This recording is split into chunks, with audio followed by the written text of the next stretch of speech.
ميكانيكال كيبورد من كوجر 700K.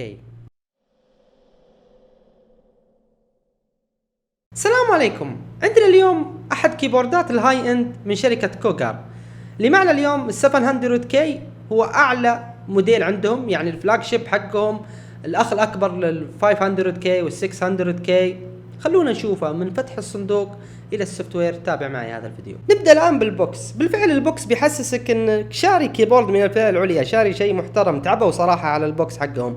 اللي عجبني مسألة انه محمي بشكل كامل، يعني هذه بيدك هذه المسألة في الشحن او في الضربات. وايضا في قطعة لما يكون مفتوح مثل كذا امامكم، يكون في قطعة في اعلى الكرتون انها تحمي اللي المنطقة هذه مفتوحة. في كتيب اسفل الكيبورد، طريقة الكتيب صراحة حاطينها في النص أعجبتني. الكتيب بتحصل فيه الإرشادات، وبتحصل فيه أيضا ستيكر، عدة يعني ستيكرات، سواء بتحطها في الكيس عندك أو تلزق على جبهتك اللي يريحك. بالفعل البوكس أبدعوا فيه. خلونا نجي الآن هاردويريا ونتكلم عن عتاده وحجمه والوزن والأبعاد. يستخدم معالج ARM 32 بت، ما هو موضح السرعة، لكن الوضع في السمباتيك مع 32 بت. عرض الكيبورد 487 ملم، الطول 230 ملم، الارتفاع 40 ملم. وزن هذا الكيبورد 1.2 كيلوغرام. يستخدم مدخل USB 2 وايضا مدخل اضافي USB 2 امام هذا الكيبورد. خامة السلك صراحة جدا ممتازة. الطول 1.8 ملم. ايضا متواجد فيه مدخل اوديو جاك للمايك وللهيدفون، برضو الطول 1.8 ملم. طبعا المدخل 3.5 ملم للاوديو جاك. حتستخدمها للسماعات اللي 5 تقسيم باء على بند 5 تقسيم باء، اللي هي السماعات الكلبية. هذا البند انا مخترعه، اللي وين ما تشبكها ما في فايدة. تشبكها على الكيبورد، تشبكها على المذر بورد، تشبكها على اي مغذي. هي كلب من 66 كلب، يعني وجوده زي عدمه. بس وجود اليو اس بي 2 هو اللي بيكون الاضافي، هو اللي بيكون صراحة يعني لمسة كمالية اكثر. حيفيدك في مسألة تركب فلاش او تركب الماوس اقرب لك يعني. اما الاوديو جاك وجوده زي عدمه بالنسبة لي. تصنيع الكيبورد اغلبها من البلاستيك، نسبة عالية من البلاستيك، يعني تقريبا 70 الى 80% من البلاستيك، ومدعم بالالمنيوم. يعني خلينا نقول نسبة بسيطة حول 30%، عبارة عن صفيحة الومنيوم مدعمة في من الاعلى، يعني بتكون تحت المقابس. ولي تعليق على موضوع البلاستيك، ما هو جودة تصنيع البلاستيك، لا، احكام البلاستيك مصنعيا في اعلى الكيبورد، في الجهة العلوية من الكيبورد امام الكيبورد. للاسف الاحكام اي كلام، يعني بامكانك تهزه بيدك بشكل بسيط، تهزه ويتحرك معك. كان المفترض يكون احكام افضل من كذا. كيبورد هاي اند بفئة عليا بمبلغ وقدره بنتكلم عنه، يعني يكون في هذا الشغل. المشكلة في المراجعات اللي قرأت عنها، مراجعات أجنبية، يعني وصفوه انه من اقوى الكيبوردات بيلد. لا والله صراحة لولا الالمنيوم كان ولا بريال بالنسبة لي، ولا اعطيه سنت واحد دولار كتقييم. لكن انا ما ادري ليش صراحة، يعني شفت كيبوردات مرت علي بسعر اقل من فئة متوسطة، الاحكام البلاستيك فيها افضل. ما اتكلم عن الجودة البلاستيك، جودة البلاستيك لا بأس فيها، جيدة يعني مقبولة عند اغلب الكيبوردات، لكن الاحكام جدا عادي. بتقول محمد دققت في هذه النقطة؟ اي نعم بدقق، لان متعود على الكيبوردات الفئة العليا اشوف مصنعية افضل من كذا بكثير. يعني بالغوا صراحة في المراجعات اللي قريتها. بدون الالمنيوم والله ما اعطيه ولا سنت واحد. وكنت اتمنى يعني على الاقل اضافوا نسبة الومنيوم اعلى، يعني ما هو مجرد صفيحة مدعمة فيه. لكن شو نسوي؟ الراحة مصنوعة من البلاستيك، لكن جودة البلاستيك جدا ممتازة. انا عبت في الفيديو السابق على الكورسير ستريب ان جودة البلاستيك في الراحة يعني عادية، ولا ترتقي لمستوى يعني الكيبورد او ككيبورد هاي اند. لكن هنا الراحة جدا ممتازة، بالعكس اللي كان الكورسر ستريب احكام البلاستيك على الكيبورد بالمجمل كان افضل بكثير، خصوصا في المنطقة العلوية نهائيا ما تقدر تحرك لو بكل قوتك، ما تقدر الا تكسره بالساطورة. نجي للراحة في الكوجر، فيها قطعة جدا مميزة واعجبتني، اللي هي هذه القطعة تقدر تحركها من اليمين الى اليسار، يعني تقدر تفكها وتركبها من اليمين الى اليسار على حسب راحة المعصم اللي انت بتتكي عليه بشكل كبير، او تفك الراحة بشكل كامل اصلا اذا انت ما تبيها. هذه نقطة حلوة صراحة عجبتني. نيجي الان لازرار الكيبورد والاضافات اللي فيه. عندنا من اليسار زر الجي 1 والجي 2 والجي 3 والجي 4 والجي 5 والجي 6. هذه الازرار تقدر تولفها سوفت وير زي ما تبي، لكن زر الجي 6 ما تعودنا صراحة، الزر ماخذ يعني نصف زر سبيس. انا ما ادري ليش حطوه هنا. تعودنا على الميكانيكال كيبورد بالشكل كلاسيكي، تكون كلاسيكية سبيس جدا كبير، يمكن اكبر من كذا بشوي، لكنهم حاطينه في منتصف هذا يعني في منتصف مكان السبيس. صراحة غريب صراحة، ممكن يناسب البعض، انا شخصيا ما راح يناسبني ابدا، حيناسبني الشكل الكلاسيكي، يعني يكون سبيس كلاسيكي. طبعا تقدر تولفه يكون الجي 6 هو سبيس او تعكسها اللي يريحك، لكن ماخذ مساحة، يعني بالغلط ممكن تضغط الجي. ما عجبتني، تمنيت كوغر يشوفون له اي صفة يحطونه فوق، يحطونه جنب، يعني ما ادري ليش لقوا هذا المكان، ليش بالذات هذا المكان. عندنا في الاعلى ايضا زر الام ار والام 1 والام 2 والام 3. زر الام ار هذا تكبس عليه وتضغط على اي زر ثاني يحفظ لك اي اختصار، انت بيه. اما الام 1 والام 2 والام 3 هذه مجرد بروفايلات، يعني انت مسوي بروفايلات للكيبورد. بالنسبة للاضاءة في هذا الكيبورد، الاضاءة LED لكن للون واحد، يعني ما هو مالتي RGB او مالتي كلر، يعني لون واحد، هو اللون برتقالي غامق شوي على لون الشركة. طبعا طريقة تغييره تضغط على زر الفانكشن وزر الإضاءة ويغير لك المودات، يعني بإمكانك تخفض الإضاءة أو تغير المودات. زر الفانكشن مع زر الإضاءة يعني في عدة مودات يمكن تشوفونها الآن أمامكم. وعندنا زر الويندوز.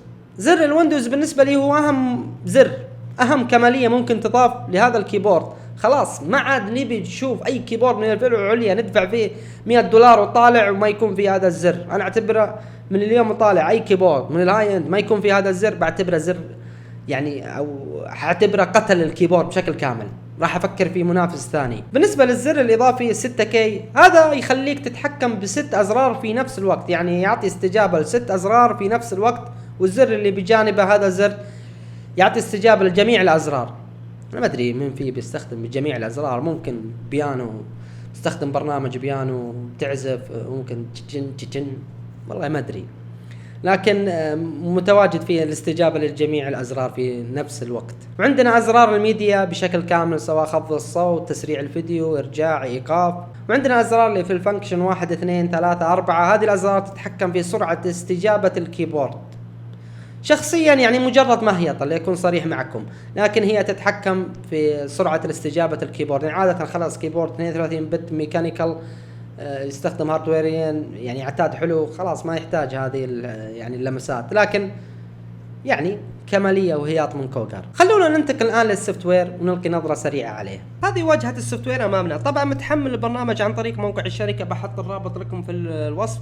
بالنسبة كمشاكل تثبيت، ما في أي مشاكل تثبيت أو معاناة نجي تثبتها. بالفعل بلوج أند بلاي، مش مثل بعض الشركات اللي تعاني من مشاكل التثبيت، رغم أن في شوية بقات هذا السوفت وير.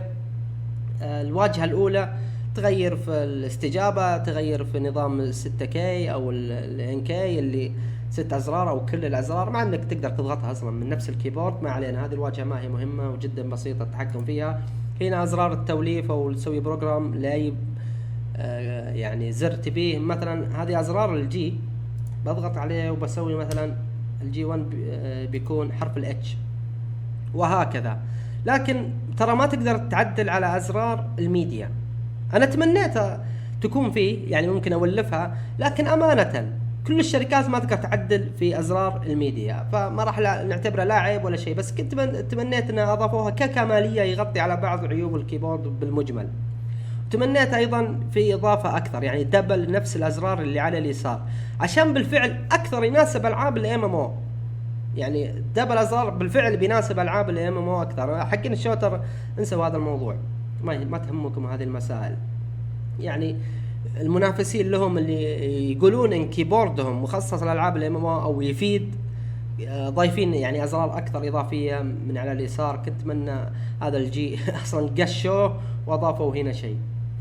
بس يلا، هنا تقدر تسوي سواب لأي زر معين، ما بغيته ديليت. أنا ما أدري ليش حاطين نظام الديليت سحب، هو رافع ضغطي في بعض الأشياء على فكرة. لو ما سووا أبديت أنا بسحبه كله وبحطه ديليت على سلة المحذوفات حقت الكمبيوتر. هنا الماكرو، وهنا تسوي يعني بروفايل سنايبر الى اخره، تسوي اي بروفايل انت بيه معين وتحفظه. ازرار الماكرو هي ازرار اختصار، يعني خليني بس احفظ، انا كنت بسوي اختصار قبل. تسوي نيو جروب، بخلي الاسم الجروب محمد، ثم تسوي نيو، برضو بخليه محمد. طبعا في البداية جروب، يعني تقدر تسوي في الجروب هذا مجموعة ازرار وهكذا، يعني لعبة معينة مخلي لها جروب معين وهكذا. حتفيدك صراحة في بعض الالعاب، يعني انا عندي دوتا احب اسويها احيانا في خطة معينة دائما اكتبها، مثلا بوش توب، ديفند ميد، ديفند بوت، يعني الى اخره، فاصير زر واحد بدل ما اكتبها. بعض الشباب على طول دزة، فعلى ما كتب قد خلوا في الفايت وخلصوا وجابوا العيد. تسوي ريكورد،